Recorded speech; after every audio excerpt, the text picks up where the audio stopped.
Tonight, we delve into a story that seems ripped from a nightmare, a tale of a couple whose outwardly ordinary lives concealed a horrifying secret.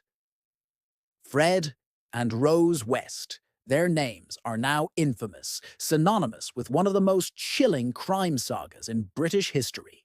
But to understand the true depth of this story, we have to go back to where it all began, to a seemingly normal house on a quiet street.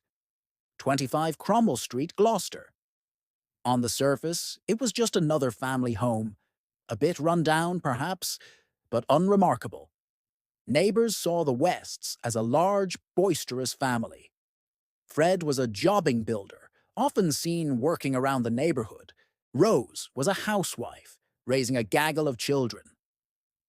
They were part of the community, albeit a bit eccentric.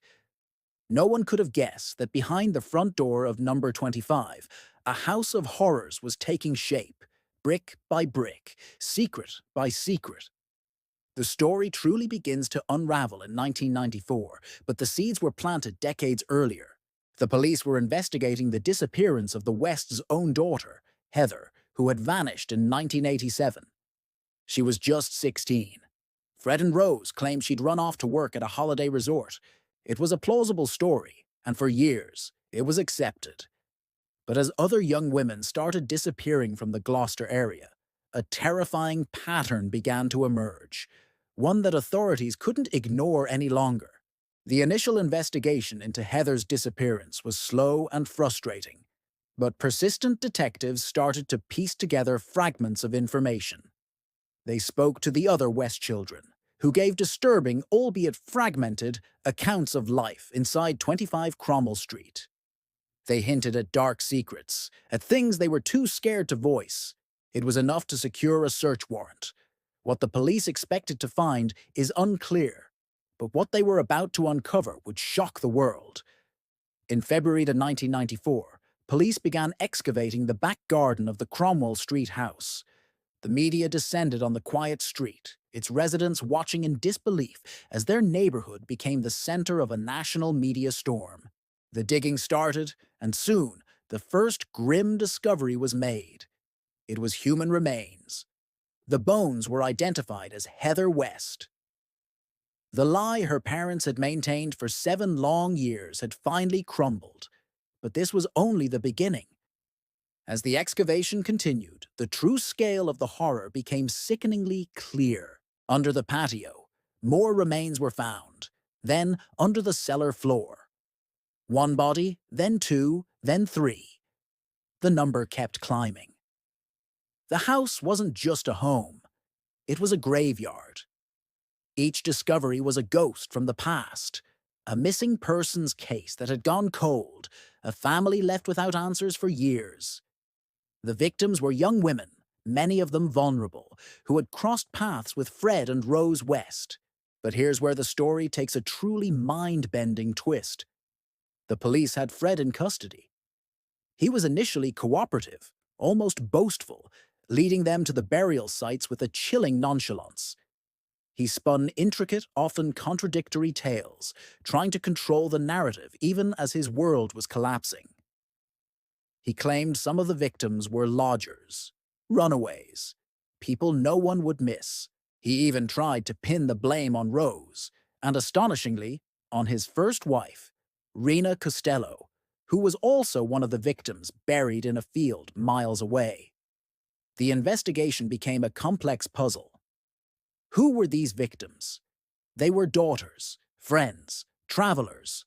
One was Lucy Partington, a university student who vanished on her way home for Christmas. Another was Carol Ann Cooper, a 15-year-old who had been in a children's home. Each had a story, a life that had been brutally cut short. The police painstakingly worked to identify each set of remains, a grim task that brought long-awaited, tragic closure to dozens of families. The question on everyone's mind was, how could this happen? How could a couple carry on a seemingly normal life while committing such unspeakable acts? The psychology behind Fred and Rose West is a dark and complex subject. They operated as a team, a deadly partnership fueled by a twisted dynamic. They lured young women into their home with promises of a room, a job, or simply a friendly ride.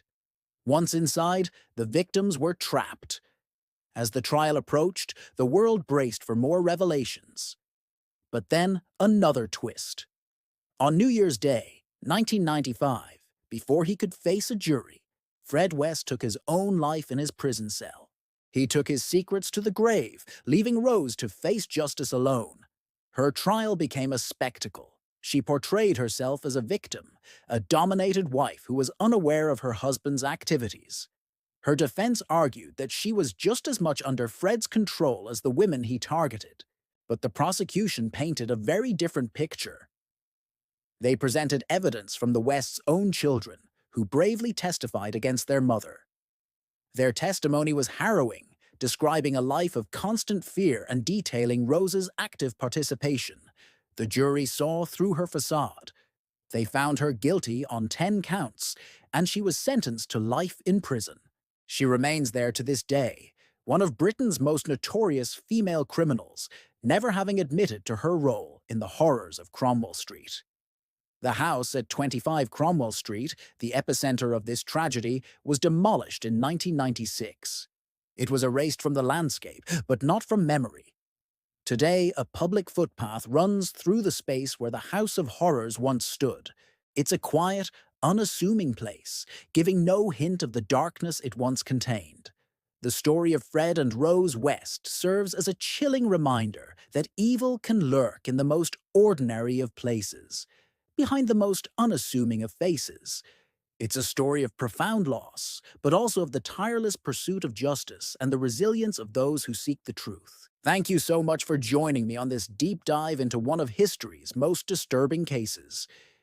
If you found this story compelling, please hit that like button and subscribe to the channel for more content like this.